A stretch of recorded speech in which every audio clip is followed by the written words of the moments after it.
So it is the end of the first day of new professor orientation, which I'm attending because of my new job. And I'm leaving the building and it's pouring rain, which is a problem because I'm a transplant from California and I'm unprepared. I have no jacket, no umbrella, flimsy open-toe shoes, and the only way I have to get home is by bus. But then that's when I see him. The man who sat across from me at New Professor Orientation. He's got salt and pepper hair. He's wearing a tweed jacket with real elbow patches. And he has these gold-rimmed glasses that are ugly, but not in that cool way. And he's walking towards me, and I think he's going to talk to me. And he does. Hi. I'm David, and I couldn't help but overhear you were going to take the bus today. You know, I've got my sedan right here on campus, and I'd be happy to give you a ride home. And I say, no, thank you. Because isn't sedan a red flag? And also, my good Indian immigrant girl upbringing has kicked in. Because the truth is, I know I'm not supposed to be really interacting with men until my parents find a suitable boy for me to marry. You see, ladies and gentlemen, I'm supposed to be having a sort of slightly arranged marriage. This means that in California, my parents are handing out my biodata sheet. It has my name, my height, my weight, how dark my skin is, my education level, and a photograph. But in Philadelphia, it's still raining. So I say, actually, I'd love a ride. So I get a ride home. A few weeks after that, I see him with some other faculty members. Then we go out with friends of his from out of town. And then he asks me out. And before I know it, we're dating. And I like it.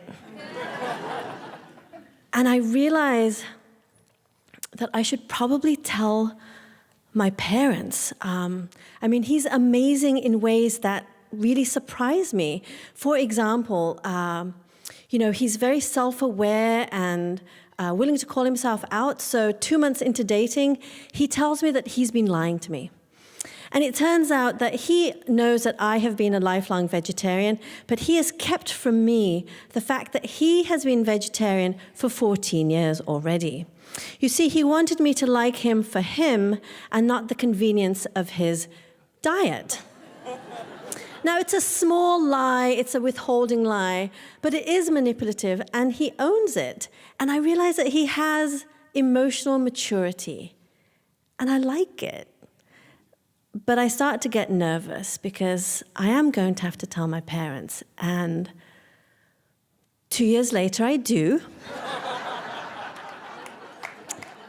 And perhaps you can imagine their reaction, but just in case you can't, my father actually handled it pretty well.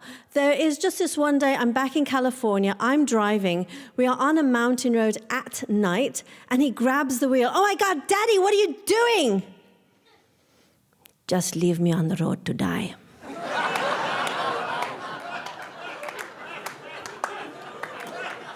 And then there's my mother's reaction, which comes every day, 3 times a day, on my voicemail, like a pill.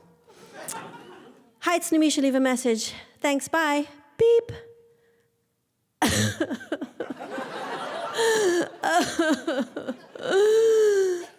Beep. No words.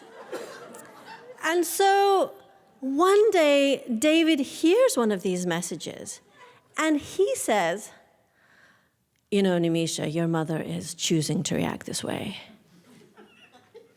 And I lose it. What kind of stupid thing is that to say? Are you crazy? I am killing my mother with this, with us. You don't get it. And I realize he doesn't get it. Maybe he doesn't get me. He doesn't get my Indianness. I don't get his whiteness. We're not going to be able to bridge this divide. It's driving me crazy. I am in turmoil. I'm not sleeping. My hair is falling out. And in all of this mess, do you know what David does? he asks me to marry him. I say no. I give him back the ring. I quit my job. I move back to California. It's awkward. We talk from time to time, but it's weird.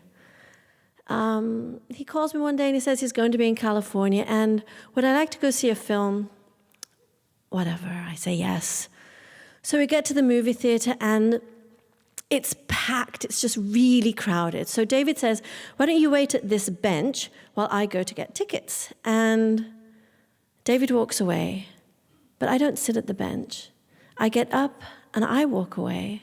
I walk away because I'm still thinking of my mother's voicemail messages. I walk away because I'm thinking about how I'm not living up to being a good Indian daughter. And I find myself on a balcony looking down at the theater crowd below, and I can see David walking back with the tickets. He looks like walking sunshine. And he gets to the bench, and he can see I'm not there. But I don't go back, I just watch him. So he's taking little circles around the bench, and I guess he doesn't want to move too far away in case I come back. He starts taking bigger circles, and all that sunshine from his face, it's gone. He just keeps looking and looking and pacing, and the movie starts. David doesn't leave. He just keeps looking and pacing. And I get it, in all that crowded movie theater, the only person he is singularly and absolutely looking for is just me. And I want to walk back, and I want to tell him, I have made some judgments about him and his appearance, about the things he could change, like the jacket and those glasses, and the things he can't change, like the color of his skin. And I realize he makes the hard conversations easy. So I do walk back. I walk back to David. And shortly after that, we do visit my parents, and we ask for their blessing. And to their incredible credit, they give it. My father asked David if he would like to have a rabbi at the wedding. David says, no, it's okay. He's happy with a Hindu wedding. He's just glad everyone is at yes. So we have a lovely Hindu wedding. We've been married for more than 10 years. We have 3 kids and 1 big fat mortgage. Thank you very much.